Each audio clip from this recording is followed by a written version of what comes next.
Hello, it's a pleasure to be here virtually at the Emerging Innovation Summit. Today I'm going to be talking about how to effectively share your innovative idea. Now, working with entrepreneurs and incubators, I've found this problem. Let's see if you can relate. And here we go.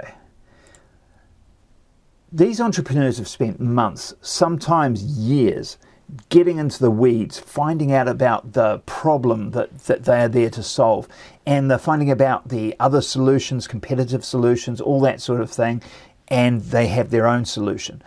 By the time they're ready to bring their solution to market, they are true experts in that subject with nuanced appreciation of all the different levels of what can go wrong and what can go right, every aspect of the problem. And there are other solutions out there. The problem begins when they decide they need to talk to somebody and it either freezes in their mouth and they can't say anything. It's just like, where do I begin? Or, actually worse, I think, they vomit up all this information into the laps of their audience, which could be investors, it could be customers, prospective customers, that sort of thing. So this is the problem we are going to solve today.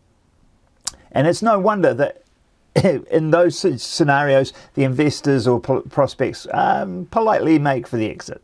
So in the next 8 minutes, I'm going to give you the framework for putting together your message in a powerful, impactful, engaging, and effective manner. But first, I need to say a little bit about who I am. My name's Chris Hanlon. I was a corporate trainer for one of the biggest companies in New Zealand.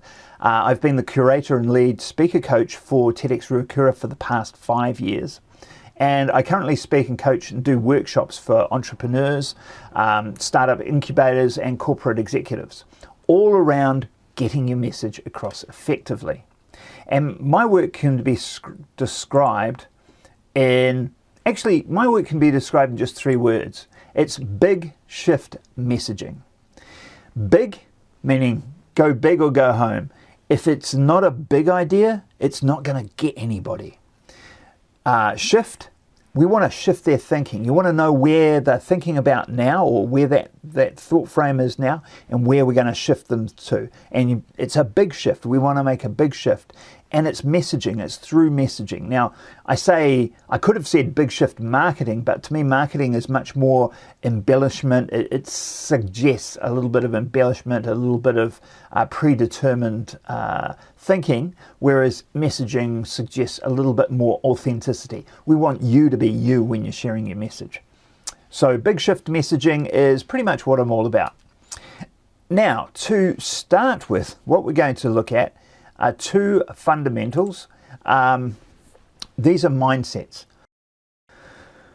So the thing is the tease. The tease is what the mindset we want you to go with. We don't want you to go in thinking you have to teach them everything there is to know about this product of yours, your solution, right? What we want to do is give them a suggestion of what it could be for them, what it could do for them, how it's different from everything else. We're teasing them. We're giving them some information, but if they want more information, they've got to come to us. And that's the benefit of being on the stage. If you're on a stage in the right industry, conference or whatever, a lot of those people in the audience will be on your side. A lot of those people in that audience will be your prospects, but a lot won't. And so the tease is what you're going to make sure that they come to you afterwards and you get the qualified prospects. And that brings me to mindset number 2. Mindset number 2 is virality. Now, virality is how viral your talk is. Now, what do I mean by that? So we want to talk to our target audience. If our target audience are guys over the age of 70, I don't know, whatever, and that's your target audience, there's going to be guys that are they're younger than that, and there's going to be women and whatever in the room as well, right? You can't tell them all to get out unless you're over 70, right? So they're going to be in the room. The key to virality is that you shape your talk to that target, to the 70-year-old men, right? And that's who you're talking to. But you make it entertaining for everybody.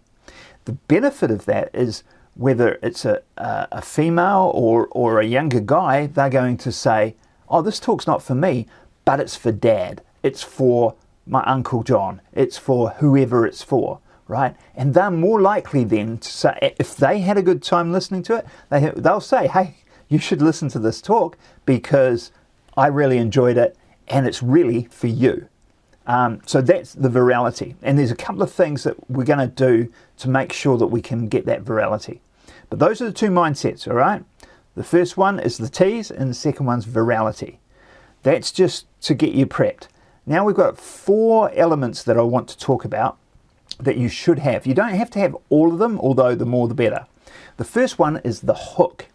Now the hook's very close to virality. It was very important for virality.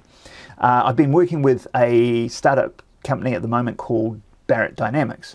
And one of their hooks that I quite like is, how would you like to have solar power?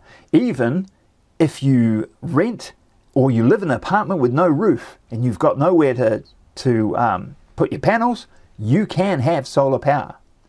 Now that's interesting, right? It's a hook. It's when somebody says something along those lines, you're going to go, oh, how does that work? And you want to find out more. And so if you can answer that question, that can be viral, because that's something somebody else can say, hey, do you know you can have solar power if you don't even own your own home? Yeah, check this talk out. I listened to it. It's really good. So that's part of the virality. You've got to have a hook. And you can have multiple hooks, but you've got to have at least one strong hook. And you want to start with a strong hook because you want to grab their attention and keep them going. All right, moving on, because we are keeping this quick for you guys. All right, so stories and facts. The next thing is you definitely need to back up what you're saying with some facts. And facts work best if they're in narrative form. So if you just reel off a list of facts, like a salesman reeling off the stats on a car, for some people it just will not mean anything to them. There'll be a few that it does mean something to. And my guess is that you as the entrepreneur, those things mean something to you, but they don't mean something to most of your customers or your potential customers. So don't go there, but tell a story. If you have a customer that you've already served and they had a solution, you can talk about their problem, what they were doing about it, and then how they found you and how that solution worked for them. That's a story. Put in the facts that make that story happen. Much easier for them to remember, much easier for them to go back to their business, significant other, whatever it is, and relay that and get the other person excited about it too. Because often these decisions, purchasing decisions, investment decisions, aren't made by just the one person. They usually want to bounce it off somebody else. So if you put it in a story format that they can share, it's much more likely that they'll get the backing they feel comfortable with from friends or colleagues or whatever to go, you know what, I'm going to do it. I will invest, right? Okay, so that's stories and facts. I'm not going to go very deep into any of these, as you can see, but I do want you to have that list. The next thing that I want you to consider is the paradigm shift. And this is very important. This is where you go from where they're coming from and where they're going to. So you know your audience. Now, your audience may have a specific preconceived idea about the sort of solution that will work for their problem. They might think that they have to do one thing when in fact another thing can do. So an example of that would be a farmer who says the solution to getting the grass to grow is to put more nutrients on it, more fertilizer, and I just got to keep buying more nitrogen or whatever it is and putting that on there. Whereas somebody might come along and say, no, actually what would do a better job for you is to use dung beetles. So buy some dung beetles and they'll drive the nutrients into the ground, stop the runoff. You won't be wasting all your money with this nitrogen being washed off the field every time it rains. All right? So in that case, you have a paradigm shift. You know where they're thinking now. My grass isn't green, I need nitrogen, to I need to get these dung beetles, right? And the key to this is you've got to start where they are. If you walked up to that farmer that I've just come up with and you said to him, you need some dung beetles, he'll go, no, I don't. I need nitrogen. What the hell are you on about? But if you tell the story and start where he is, so you can talk about a farmer. I know a farmer, or we had served a farmer, and he had this problem. And you talk about the problem. The guy goes, oh, that's the same problem I've got. And then you take him along the story and introduce the dung beetles and get the results. Now he's thinking, holy crap, I thought I needed nitrogen. Maybe I need dung beetles. And now he's going to come to you. So this paradigm shift is very, very important, and it bears a lot of thinking about when you're putting your message together. Where are they now? What are their preconceived ideas? What do they think the solution should be? Where are you taking them? What do you want them to understand? And in this dung beetle example, there might be a few things that you need for them to understand. This isn't going to work, and I don't know anything about dung beetles, so I'm making this up. This isn't going to work if you have rocky, hilly terrain, like we do in New Zealand and a lot of places. You have to have flat pasture land, right? So maybe that's a thing. You want to absolutely make sure that's in there. But you know your product and you'll know what they need to know. Okay, so that's the paradigm shift. Very, very important, because that's the structure, if you like, of your whole talk. Where you're taking them from, where you're taking them to. And then finally, what we want to do is ask. Now there's two asks that you want to make in your presentation, in your communication, in your messaging. Now, if you've gone along with everything I've said so far, it should be pretty obvious what these things are. The first thing is that you want to ask those people in your audience, whether it's that farmer or whether it's the guy over 70, to take some action. Check out a website, pick up a brochure, come meet me at the back of the room, connect to my LinkedIn, whatever it is, okay? Now, if that's not what you want to do, that's absolutely what you want to do, sorry.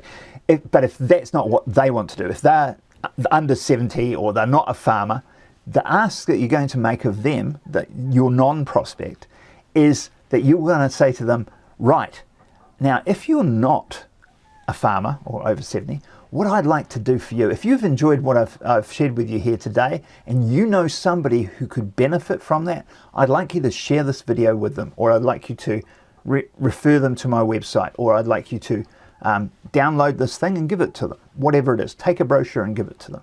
So you've got an ask for your prospect, that's the most important ask, but you've also got to make that ask for the people that are not your prospect to refer you to people. And that's why you need to make this entertaining for the whole group. With virality, you must entertain the non-prospects as much as the prospects, because if you entertain them, they're way more likely to share it. And I think that's about my time up, about my 10 minutes. So I hope this has been useful. I've got an ask for you. If you would like to go to my website or connect with me on the LinkedIn there, that would be great. I'd really enjoy that. And thank you for your time. I think I'll have some questions shortly.